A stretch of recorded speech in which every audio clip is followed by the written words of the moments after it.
fin. C'est un peu joli. En devant, ils n'ont pas eu le temps, mais bon.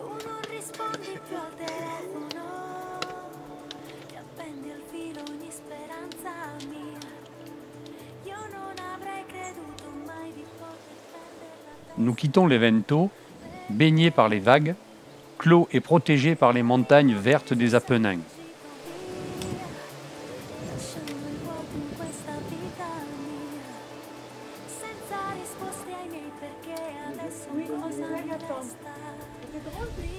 C'est la première rando qui nous mène à Monterosso via Vernazza, environ 4 heures de marche.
La nature est belle.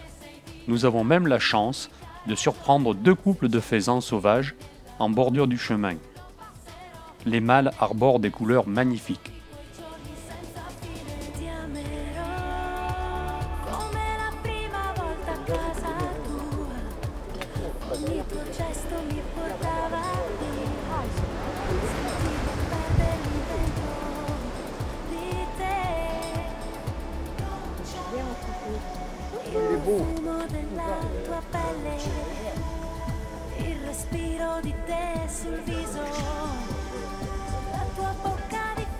Ils sont magnifiques.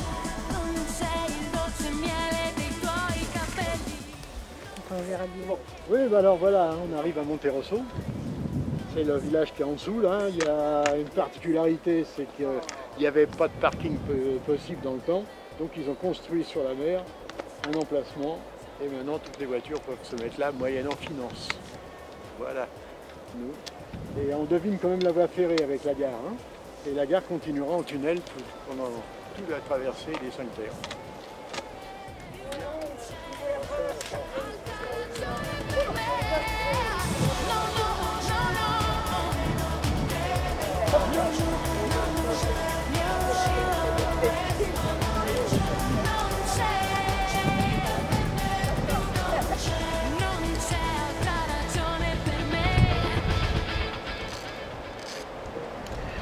Ça fait du temps, ça.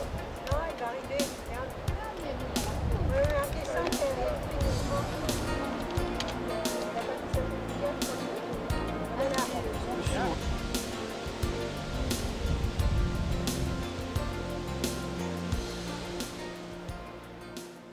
Monterosso est la ville la plus à l'ouest des 5 terres. Le village est protégé par des collines couvertes de vignobles et de plantations d'oliviers.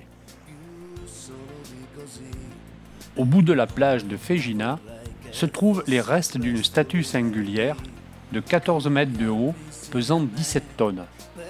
Cette statue représente Neptune, dieu de la mer.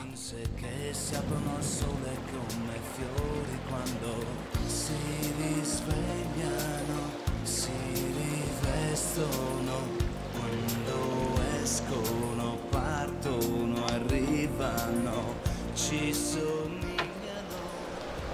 L'ancienne Monterosso est dominée par les ruines du château et est caractérisée par les typiques maisons qui ressemblent à des tours.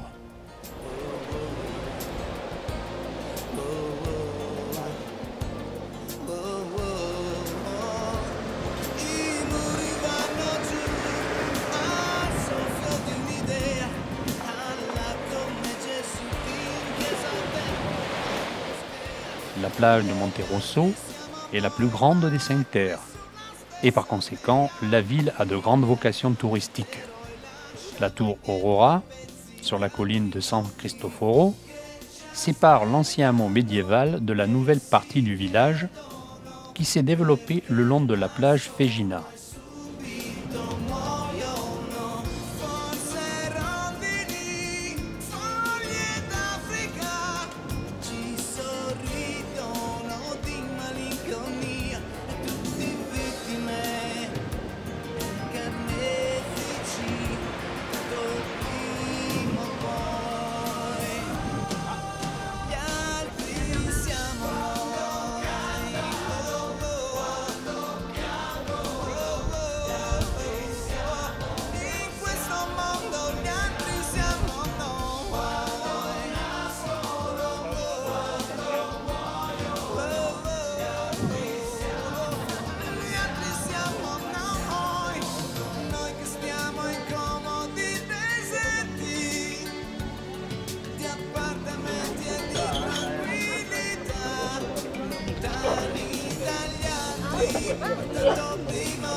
Après le repas de midi, nous consacrons un petit moment pour s'enfoncer dans les ruelles étroites de la ville. Patio, façade en trompe-l'œil, escalier très étroit, tout ça c'est Monterosso.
Le temps passe vite, nous reprenons notre chemin en direction de Vernazza.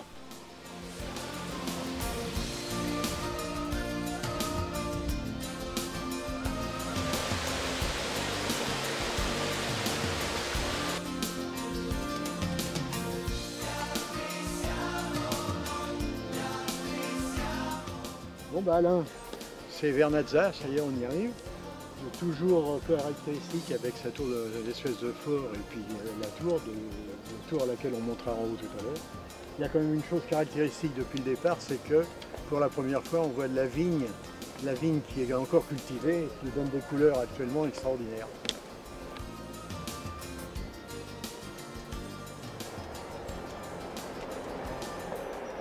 Vernazza a été fondée aux environs de l'an 1000. Son nom vient de Gens Vunetia, une ancienne famille romaine. Vernazza était autrefois le village le plus prospère des 5 terres. Le centre historique conserve de beaux éléments architecturaux, comme des loges, des arcades et des portails.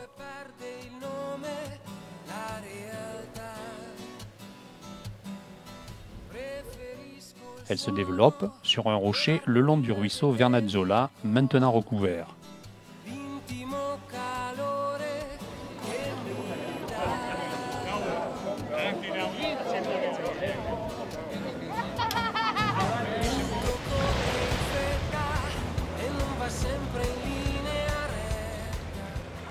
Le petit port de pêche est abrité par une digue en béton doublée d'un énorme enrochement, signe de forte agitation de la mer par moment.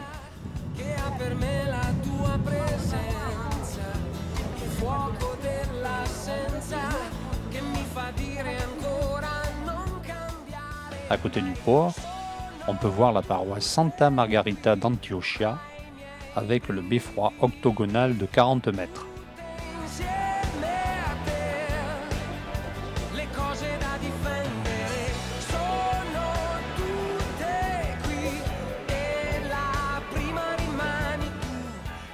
Ici aussi, les ruelles sont étroites, avec le linge qui sèche aux fenêtres.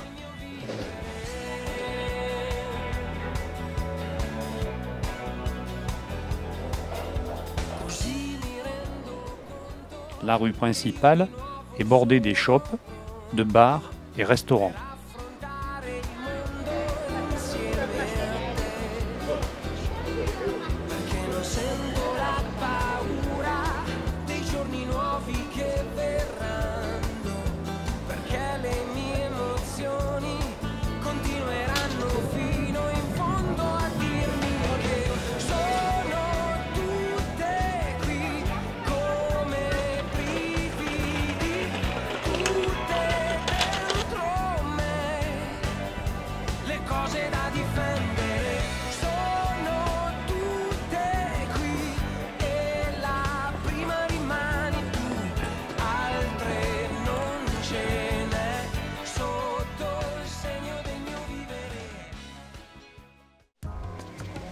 Les vignobles des Cinq Terres sont très difficiles à entretenir de par leur situation géographique, mais le vin produit dans cette région est souvent présenté comme le meilleur de toute la Ligurie.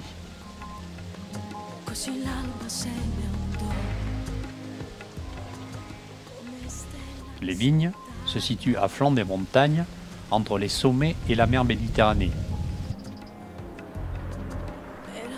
L'accès aux vignes est parfois limité et certaines vignes ne sont visitées que pour les vendanges.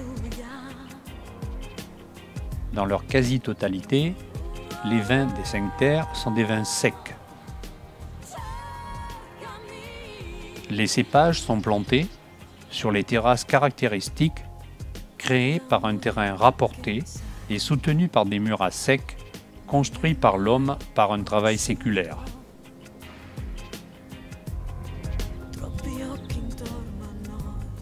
Arrivant à une hauteur maximum d'1 mètre et parfois aussi seulement à 60 cm du sol, les pergolas sont ainsi protégés par l'inclémence des vents de printemps.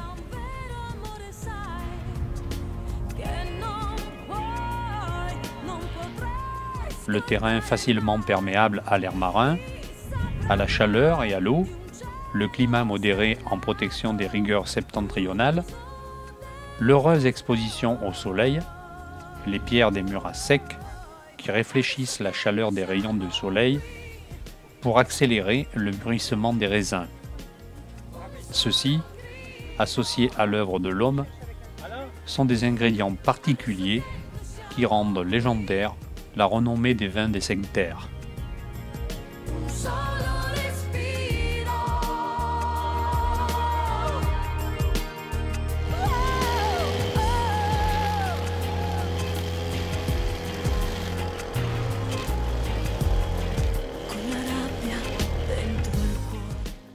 L'huile d'olive est la base de la cuisine méditerranéenne. Les olives sont cultivées depuis des siècles sur les pentes escarpées des Cinq Terres.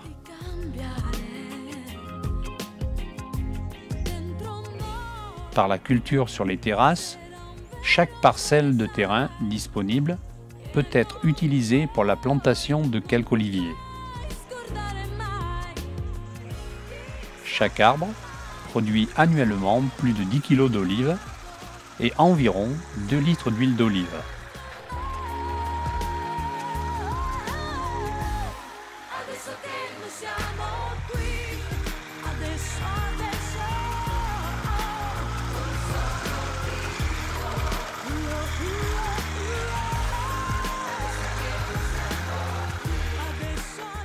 À la production d'huile d'olive aucun produit chimique n'est utilisé.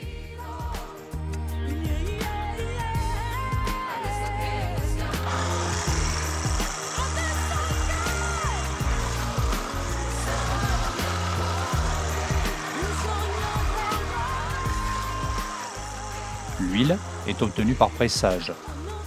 Certains arbres ont des centaines d'années d'âge.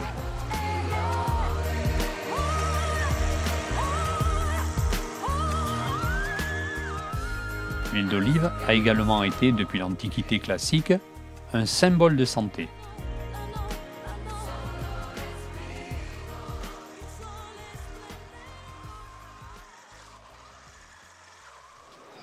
Nous quittons Vernazza en direction de Corniglia, Manarola, Rio Maggiore, pour environ 3 heures de marche, dans une nature éblouissante. La nature, dans le merveilleux territoire des Cinq Terres, a toujours su garder le caractère d'un paysage inexploité. Cette œuvre de conservation a été aidée par la création en 1999 du Parc national des Cinq Terres, qui compte parmi ses objectifs la sauvegarde de l'environnement, de l'intervention de l'homme.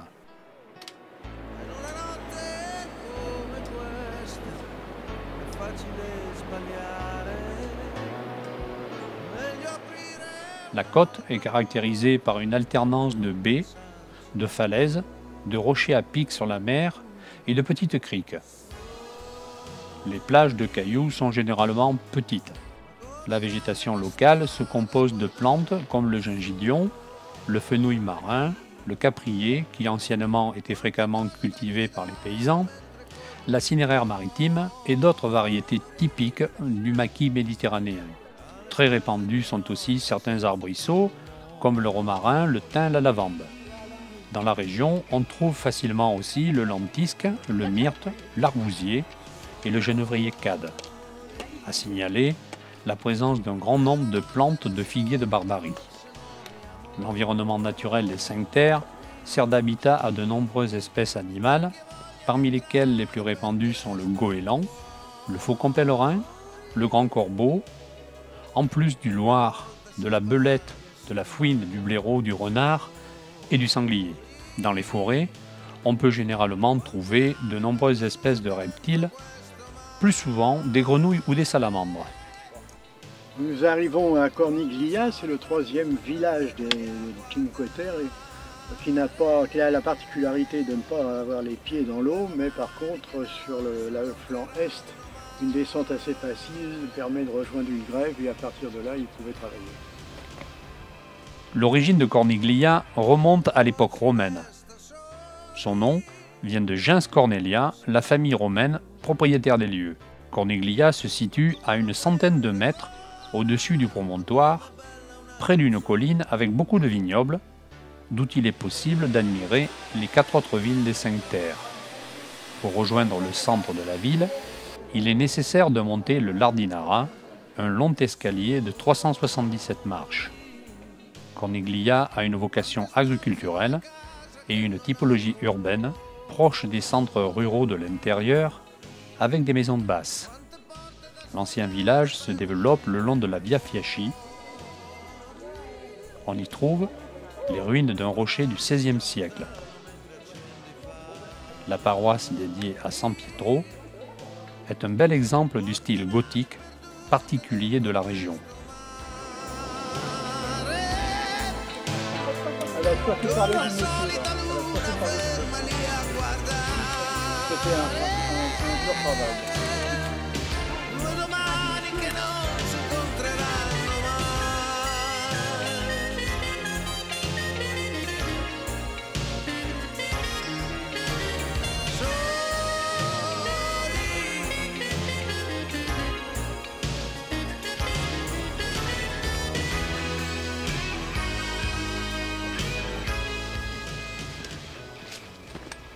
Nous arrivons maintenant à Manarola.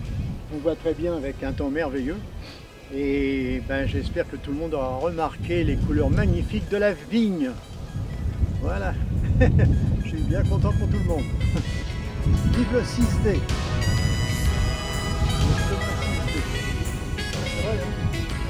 Et alors, je vais vous raconter une autre histoire.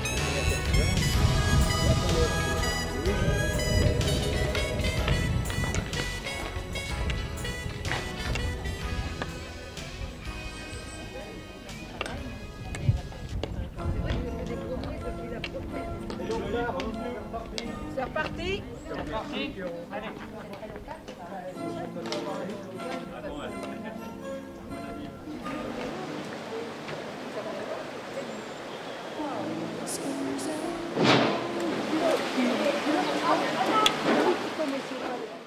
Manarola est d'origine très ancienne. Elle fut fondée par les habitants de la probable colonie romaine de Volastra. Son nom vient du latin Manium Arula, qui signifie petit hôtel dédié aux Mani, les dieux romains de la maison. Manarola se caractérise par des maisons de tours qui défendent le village. La ville se situe sur un promontoire tranchant de roches sombres et elle est structurée autour de la route maintenant recouverte près du ruisseau Gros Pot. Cet endroit se situe sur la plus haute partie du village. Ici, on trouve l'église paroissiale de style gothique de 1338, l'oratoire et le clocher.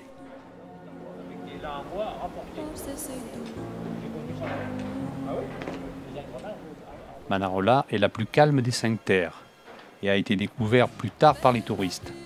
Il est possible de profiter de la nature avec des promenades délassantes, surtout avec la Via della Mort qui mène à Rio Maggiore. La rue principale, en pente douce, mène au port. Comme dans la plupart des villages des 5 terres, les bateaux de pêcheurs sont sortis hors de l'eau et stationnés de chaque côté de la grande rue. Le port n'étant pas suffisamment protégé des caprices de la mer.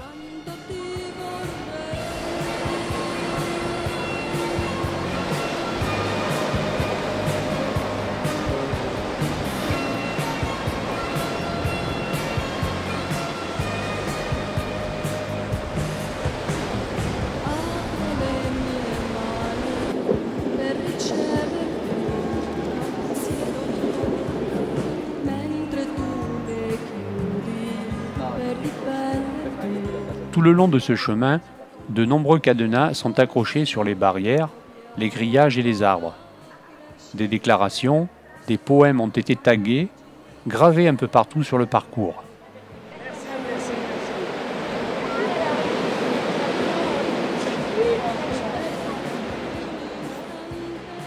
Il y a aussi la mer Méditerranée qui s'offre à nos yeux tout le long du cheminement. Concernant les cadenas, vous connaissez peut-être le symbole de cet acte. Les amants accrochent un cadenas à l'endroit de leur choix, puis jettent la clé à la mer, symbolisant ainsi l'amour éternel.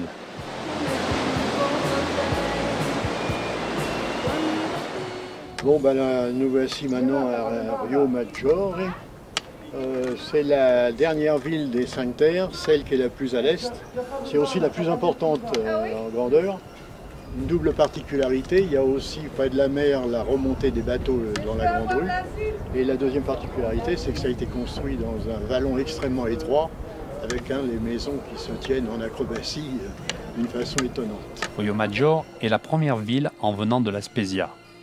Elle est située dans la vallée du ruisseau Rivus Maior, désormais couvert.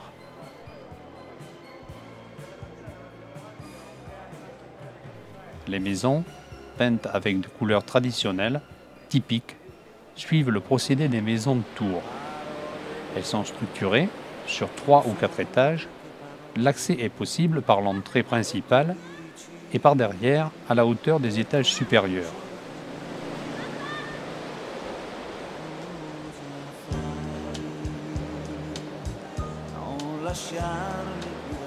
Là aussi, le port n'étant pas suffisamment protégé, les bateaux sont remontés dans la rue principale.